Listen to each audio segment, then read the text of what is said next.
Hi guys, welcome to Learning English Decoded. V for victory and V for verb. Why so? अगर आपने verb अच्छे से समझ लिया, इसको इस्तेमाल करना अगर आपको आ गया, तो 80% इंग्लिश आपको आ गई। और इसीलिए हम verb को बहुत अच्छे से properly along with the meaning practically use कैसे करना है, वो एग्जाम्पल्स लेते हुए इस वीडियो में और आने वाले कुछ वीडियोस में डिटेल में समझेंगे। ट्रस्ट मी, वर्ब को समझाने में मैं कुछ ज़्यादा वीडियोस बनाऊंगी आपके लिए। ऐसा नहीं है कि 20 मिनट में समझ लिया और आपको आ गया। नो, इस चैनल का उद्देश्य ही ये है कि आप एक बार एक टॉपिक को अच्छे से समझ लें और उसके एग्जाम्पल्स के साथ उसको डेली लाइफ में यूज़ करना स्टार्ट कर दें। आज का टॉपिक वर्ब, इसे हर लैंग्वेज में, क्रिया को हर लैंग्वेज में उसकी रूट या उसकी धड़कन ये कहा जाता है, क्योंकि क्रिया का मतलब होता है कुछ होना या कुछ करना, राइट। इंग्लिश में वर्ब, हिंदी में क्रिया। सब्जेक्ट, वर्ब एंड ऑब्जेक्ट, ये तीन अगर आप समझ जाते हो तो आपको इंग्लिश बोलने में, लिखने में ये जो ग्रामेटिकल मिस्टेक्स हम बोलते हैं ना, वो होनी बंद हो जाएंगी। सब्जेक्ट कौन होता है? कर्ता। क्रिया क्या है? वर्ब। एंड ऑब्जेक्ट क्या होता है? आपका कर्म, जिस पे क्रिया का प्रभाव पड़ता है, right. So let's begin with the definition first. Verb का मतलब है क्रिया से, यानी वर्ब से कार्य के करने या होने स्पष्ट होता है, यानी क्रिया के करने का या क्रिया के होने स्पष्ट हो रहा है। दैट मीन्स डूअर, सब्जेक्ट क्या कर रहा है, या डूअर सब्जेक्ट पे क्या हो रहा है, ऑब्जेक्ट पे क्या प्रभाव पड़ रहा है। अंडरस्टैंड कर लेंगे, एग्जाम्पल से समझते हैं। ही प्लेज क्रिकेट। ही क्या है? अगर आपने कहा है pronoun, then you are absolutely correct. ये है आपका pronoun, he plays cricket. Cricket मतलब the game which India loves, of course. Plays क्या है? अगर मैं प्लेस को इस सेंटेंस में से हटा देती हूँ, आप वर्ड्स बोलिए ही क्रिकेट, कुछ मीनिंग बना? कोई मीनिंग नहीं बना। ही प्लेज क्रिकेट अगर आप कर देते हैं, इसे यहाँ पे ऐड कर देते हैं, ये जो है इसके बारे में बता रहा है कि ही क्या कर रहा है। ही क्रिकेट खेल रहा है, वो कंटिन्यूअस है। यहाँ पे इसका एग्जैक्ट हिंदी ट्रांसलेशन क्या होगा? वह क्रिकेट खेलता है। खेलता है, बनाता है, सोता है, रोता है, ये सब क्या होते हैं? क्रिया होती हैं। तो कुछ भी कर रहे हो, हिल रहे हो, डुल रहे हो, ये सब क्या है? क्रिया है। बर्ड्स फ्लाई, देखिए दो वर्ड्स हैं और कंप्लीट मीनिंग है। वर्ब कितना पावरफुल है, ये दो वर्ड से समझ जाइए। चिड़िया और फ्लाई का मतलब उड़ती, इसका हिंदी में ट्रांसलेशन है बर्ड्स फ्लाई, मतलब चिड़िया उड़ती हैं। सिंपल। वर्ब ने क्या किया? कंप्लीट मीनिंग दे दिया हमारे सेंटेंस को। एक चीज़ से आप समझिए कि वर्ब जो है वो आपको बेसिकली तीन चीज़ों में हम उसको डिवाइड कर सकते हैं।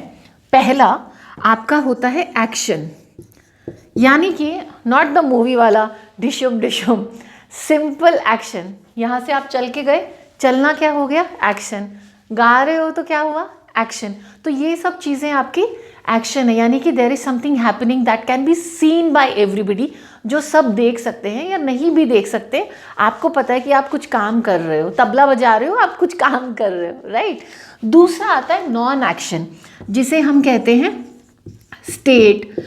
इसमें आपकी फीलिंग, थॉट्स, इमोशंस, ये सब आ जाते हैं। मुझे बुरा लग रहा है, अब ये कोई एक्शन तो नहीं है। मतलब अगर बुरा लग रहा है, किसी को थप्पड़ मार रहे हो तो थप्पड़ मारना एक्शन है, वो यहाँ आ जाएगा। लेकिन आपको अंदर ही अंदर बुरा महसूस हो रहा है, वो कहाँ आएगा? वो यहाँ पे आ जाएगा आपका, राइट। तो वर्ब क्या कर रहा है? वर्ब नाउन या प्रोनाउन के बारे में कुछ करने या होने के बारे में आपको बता रहा है, राइट। और दूसरा क्या कर रहा है? एक है आपका स्टेट ऑफ बीइंग। ये क्या होती है? स्टेट ऑफ बीइंग से आपके जो कन्फ्यूजन्स हैं, इज आएगा, एम आएगा, आर आएगा, वॉज आएगा, वर आएगा, बीइंग आएगा, बी आएगा, वो सब क्लियर हो जाएंगे। ये 8 होते हैं। तो अलॉन्ग विद दिस डेफिनेशन आज मैं आपके साथ अब एक टेबल शेयर करूंगी। आपने ये टेबल अगर समझ लिया, ट्रस्ट मी, आपके सारे confusion related to had been होगा या वॉज होगा, वर होगा, इज होगा, आर होगा, सब क्लियर हो जाएंगे। नाउ ये जो आप मेरे पीछे टेबल देख रहे हैं, इस टेबल में छुपे हैं आपके सारे कंफ्यूजन का अंत। इज आएगा, एम आएगा, वॉज आएगा, वर आएगा, everything will be taken care of through this one single table. देखिए, वर्ब को जब आप सेंटेंसेस में इस्तेमाल करते हैं तब आपको टेंसेस का भी ध्यान रखना होता है, लेकिन आज के लिए we will not get into those details, क्योंकि टेंसेस और अगर वर्ब्स एक साथ अगर मैं आपको पढ़ाऊंगी ना तो थोड़ा सा कंफ्यूजन डेवलप हो जाएगा। लेकिन अगर मैं आपको ये समझा दूंगी कि आई के साथ, वी के साथ, दे के साथ क्या आता है, तो आपका बेस डेवलप हो जाएगा और आप टेंसेस का जब वीडियो देखेंगे तो आप बहुत अच्छे से उसको समझ जाएंगे। नाउ सेंटेंस फॉर्मेशन करने के लिए, सेंटेंसेस को सही बोलने के लिए, you need to know this particular table. Without taking much time, let's get on to this table.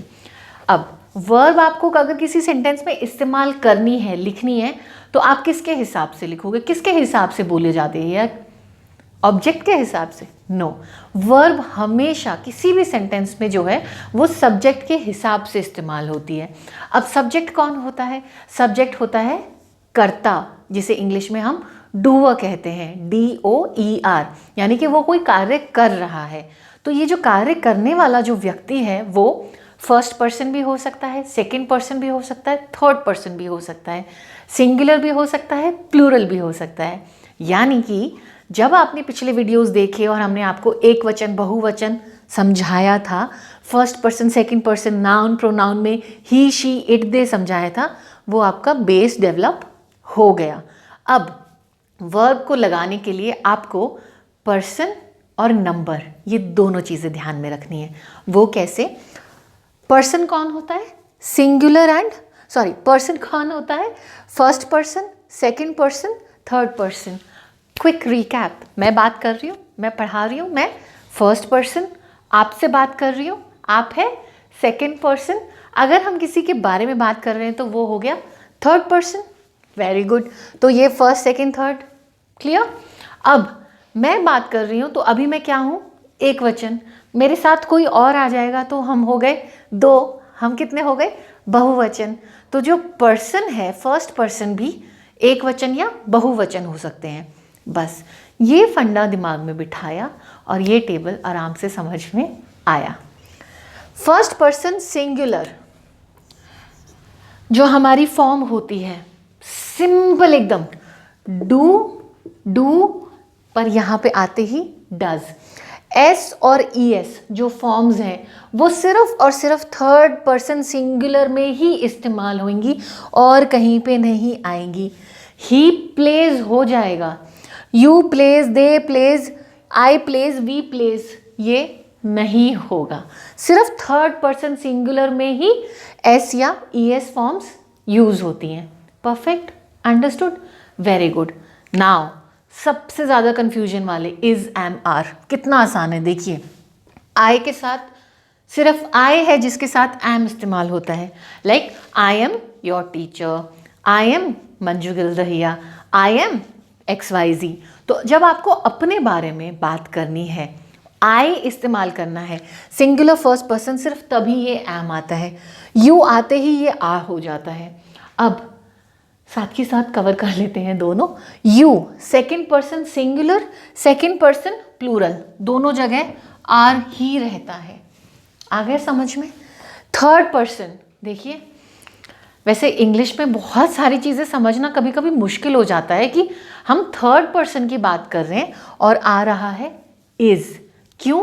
क्योंकि ये सिंगुलर है। अगर ये प्लूरल है तो आ गया आर, राइट।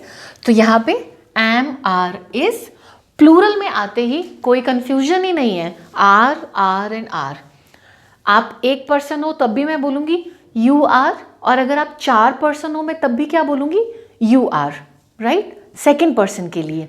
लेकिन थर्ड पर्सन होते ही, मान लीजिए आप और मैं बात कर रहे हैं, he is coming to meet me, he is coming, लेकिन अगर वो थर्ड पर्सन प्लूरल है और हम कह रहे हैं कि मान लीजिए 4-5 लोग आ रहे हैं, हम क्या कहेंगे? They are coming. तो थर्ड पर्सन प्लूरल होते ही आर आ जाता है। ठीक है, अब आपको क्या करना है, आपको इसके एग्जाम्पल्स लिखने हैं और मेरे साथ शेयर करने हैं अगर आपको अभी भी कोई कन्फ्यूजन रहता है तो। Now coming to another confusion point, ma'am has आएगा या हैव आएगा, कैसे पता करेंगे? बहुत आसान है। अगर फर्स्ट पर्सन सिंगुलर है, देखिए एस ई एस फॉर्म्स कहाँ आ रही हैं? सिर्फ इस डब्बे में आ रही हैं, तो सिर्फ इसी डब्बे में आपका हैज़ आ रहा है और किसी डब्बे में नहीं है। हैव, हैज़ और हैव, यानी कि आई हैव अ कार, ठीक है, मेरे पास एक गाड़ी है। You have a car, you have a bike, you have a house, तो क्या आया? Have. He has, she has, it has. देखिए एस और ई एस फॉर्म सिर्फ इस डब्बे में मिली है आपको, बाकी जगह में हैव है। प्लीज़ इस चीज़ को अब गलत नहीं करना है आपने। जब आपने he singular, he will be singular only, she will be singular only, third person जब भी आपको सेंटेंस में बोलना है तो आपने बोलना है हैज़, बाकी सब के साथ हैव। एक दो चीज़ें अपने माइंड में अभी के साथ बोल के देखिए। I am giving you a quick 5 second time, 5 second में कोई सेंटेंस बनाइए। परफेक्ट। अगर आपको ये बनाने आ गए हैं तो आपका इंग्लिश का कॉन्फिडेंस अपने आप इम्प्रूव होने लग जाएगा। नाउ मज़े की बात, डू, डज, हैव, हैज़, बाकी सब में सेम, राइट? इसी तरीके से अब आ जाते हैं वॉज पे। वॉज आपका पास्ट टेंस के लिए इस्तेमाल होता है। I was going to market, I was working in a company, I was, तो फर्स्ट पर्सन सिंगुलर के साथ वॉज, लेकिन यू आते ही वर। इसको याद कैसे रखेंगे? जहाँ पे आपका सेकंड पर्सन में आर था वहाँ पे आपका सेकंड पर्सन में वर हो गया। यहाँ पे जब आप देखोगे ना थर्ड पर्सन सिंगुलर है तो वॉज रह जाएगा, वर नहीं होएगा, ठीक है? लेकिन यहाँ पे बिल्कुल आसान, वर आराम से। देखो अगर आर आ गया आपको यूज़ करना तो वर करना भी आपको आसानी से आ जाएगा। छोटी छोटी टिप्स हैं, छोटी छोटी ट्रिक्स हैं, लेकिन बेसिक अंडरस्टैंडिंग, ये अंडरस्टैंडिंग आपकी है पर्सन और नंबर की। First person, second person, third person, singular and plural. मैं एक बार के लिए आपके सामने से हट रही हूँ।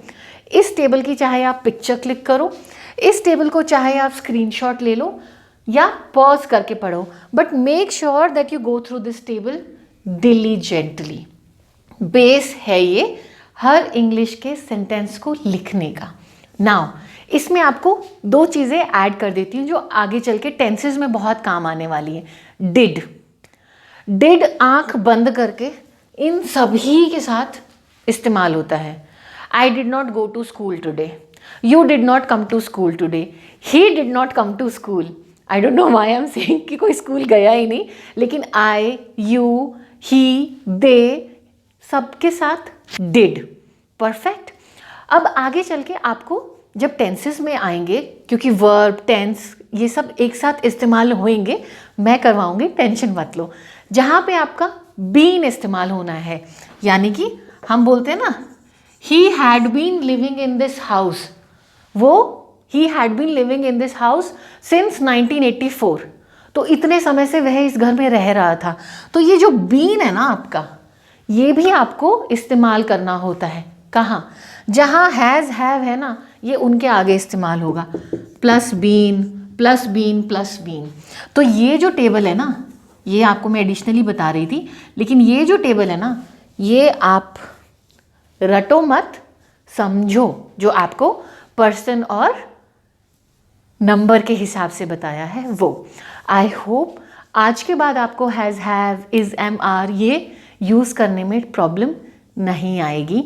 Trust me, I am going to take verbs धीरे धीरे, स्लोली थोड़े से वीडियोज़ में, क्योंकि अगर ये बेस डेवलप हो गया ना आपका, तो आपको इंग्लिश में ग्रामेटिकल तो क्या, सेंटेंस फॉर्मेशन में भी प्रॉब्लम नहीं आएगी। सो बेयर विद मी, थोड़े वीडियोज़ इन नंबर ज़्यादा आएंगे लेकिन वर्ब्स हम बहुत अच्छे से कवर करेंगे। Stay connected with me and do share your feedback. Thank you.